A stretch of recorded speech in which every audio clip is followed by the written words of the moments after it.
What's up, folks? It's your boy Bob Hollywood back with another exciting review. Another exciting review that I'm recording in July, but I have no clue when this is going to come out because I just want to play with this toy. So I had to do a review to not waste it, I guess. But I have no clue when I'm going to review this. I mean, when this is going to be released. Maybe it'll get released as a bonus. I don't know. But I'm recording this video because I want to play with this toy and I want to play with the next toy that I review. And they have a similar theme. Obviously, whenever those reviews are revealed or released, you'll see what I'm talking about. But anyway, today's review is going to be of this G.I. Joe Classified series, Big Boa. Big Boa. You see he has a drawing of the figure with the helmet there. Turn the box to the left. We get the file card. I think I'm used to them being on the right. It's a digital file card. Just scan that. It'll let you know what these mean. It means nothing to me. And on the right, we see Big Boa. The same image, just bigger. And now we can see his legs as well. Oh, my lights just faltered. Okay, at the top, we see his number, 114, as well as the Cobra logo. And we can also see inside of the box to see him.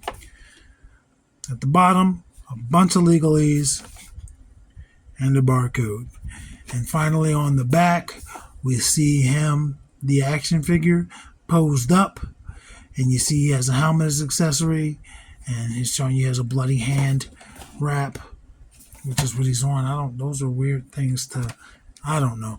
And then there's also more legalese. And you also see, again, his file card, but this time you can't scan it, but it's the same information that's here. Anyway, folks, I'm going to bust him out of his classic prison. BRB.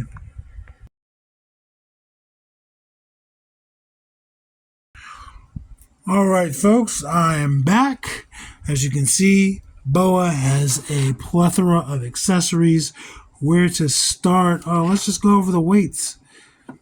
He has two weights. They're 90 pounds each. I believe these are dumbbells.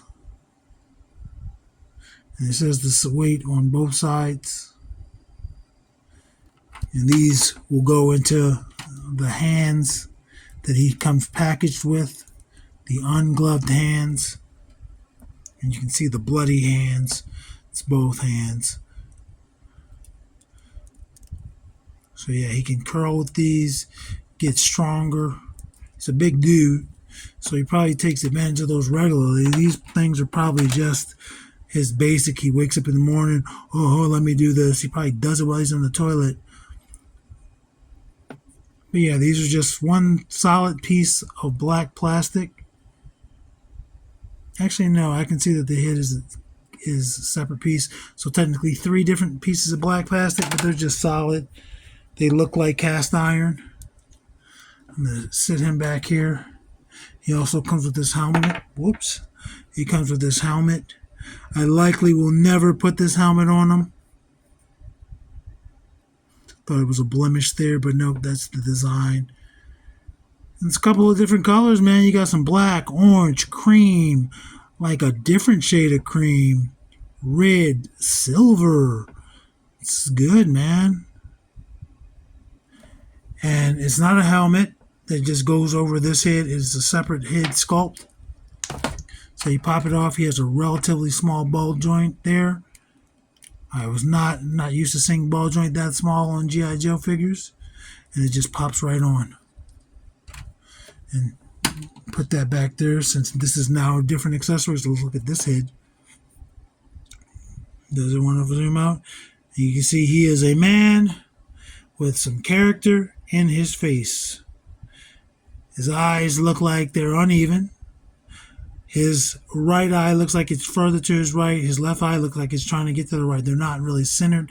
That could just be a painting issue. Or he could just have gotten hit a few too many times. You can see he's missing a tooth, maybe 2.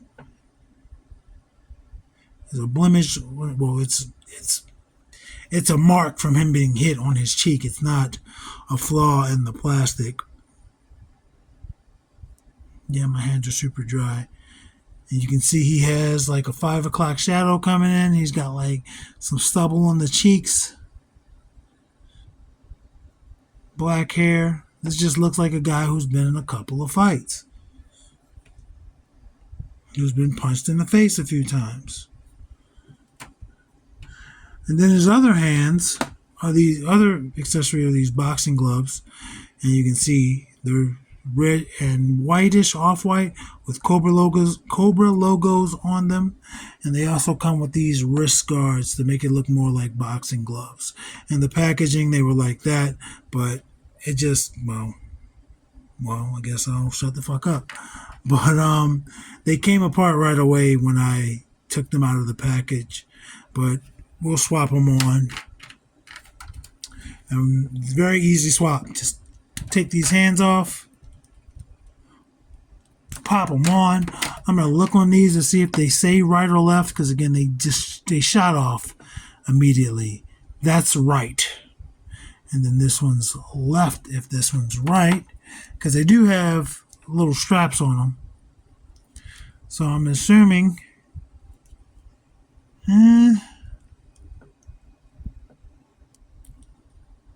maybe it's hard to say. Obviously, there's going to be no confusion with the hands themselves. I'm just trying to find a little uniformity here. I don't know. It's hard to. I don't know. It doesn't matter. It does not matter. They're on the right hands. I'm just trying to figure out how is the best way the strap should go. So in my theory is you wrap them around and then it closes there. And you can see he has them. Horizontal hinges on both fists. He can put his dukes up.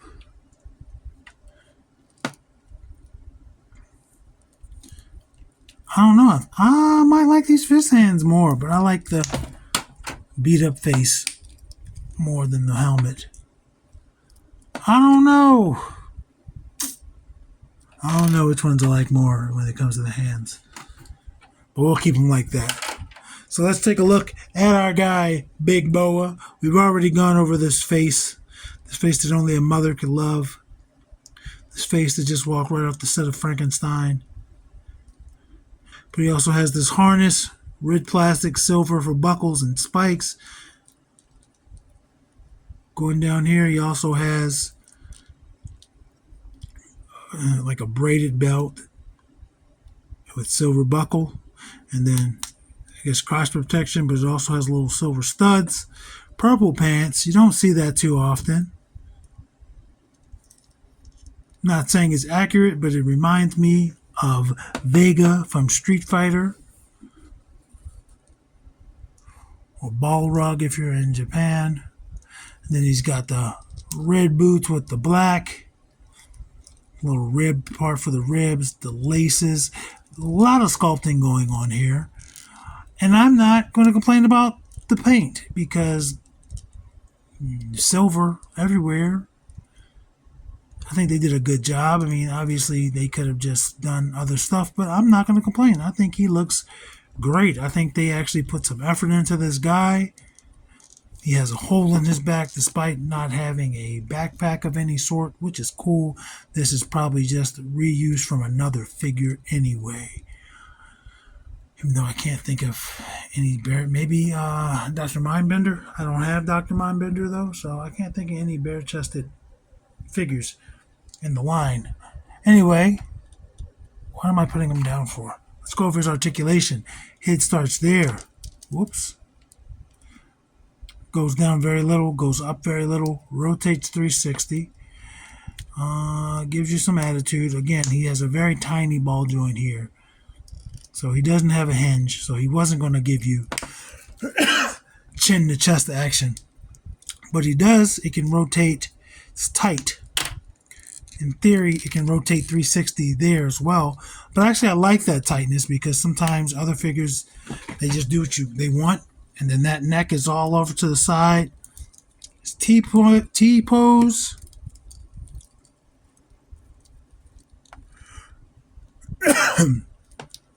That's T-pose. It does have butterfly joints.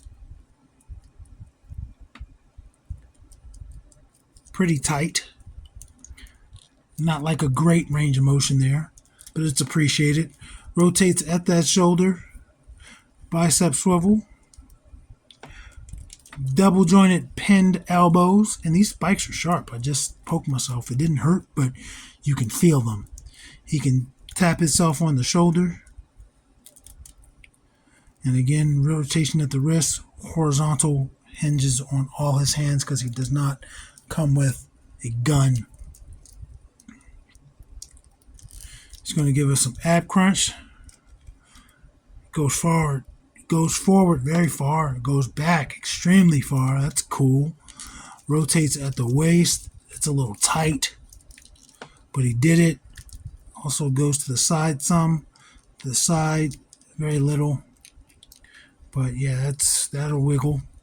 So yeah, he can weave. As for split, wow.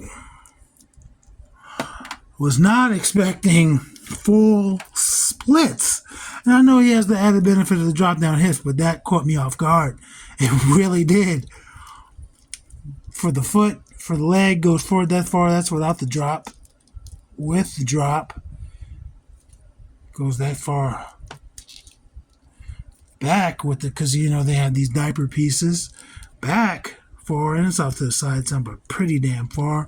He's going to rotate at the thigh, double jointed pinless knee. He's got a huge thigh. He can't kick his butt because his legs are too long. Oh, I spoke too soon. He can kick his butt, but he can also kick his whatever that is. So he has a boot cut. I love these boots. I love this figure, man. And then he has a disc hinge on his foot, so he gives you rock and pivot. Oh, man.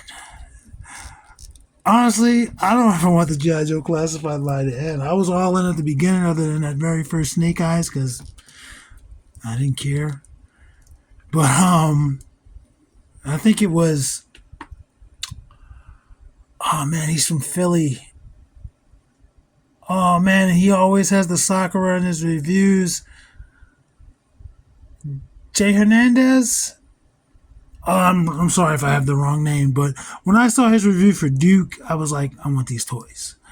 And this was back in 2020, I believe, maybe 2021, I can't remember. But yeah, and I've fallen out of, not love, I never was in love, but I didn't have a desire to have every figure. But some of them look cool. Big Boa just looks cool. I'm glad I have him. Let's get his height. His height... Boa is going to be 6 3/4. He's a pretty big boy. His name fits. I'm going to raise my camera just for a little bit.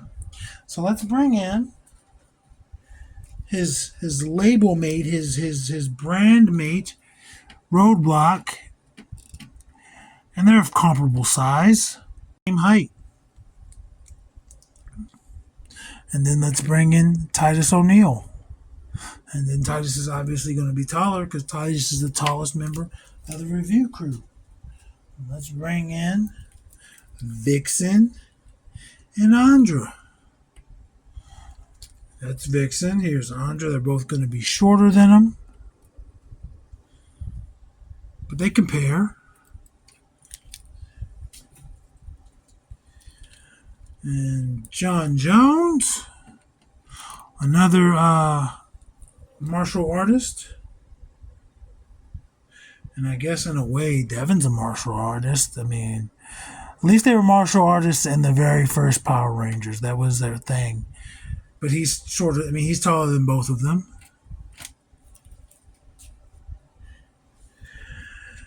And then we have Eric Killmonger. If that was a real name that a person had, I'd be like, damn. Like, when I was in elementary school, if a kid came up to me, it was like, my name is Eric Killmonger. I'm like, I'm not fighting this kid. I was no punk, but I wouldn't have fought him. I was just like, you got it, bro. He's taller than both Lucio and Eric Killmonger. And finally, before I let you guys go home, it's going to be Zedmore and Lando. And he's taller, face plant. He's taller than both of them. They barely come to his shoulder. Bada bing, bada boom. So yeah, I'm glad to have this guy. My next figure that I review, again, I'm not going to know when they're going to come out. I released them at the same time, but they weren't on the queue for July or August or September or October, but they need to come out. Anyway, folks, action figures speak louder than words.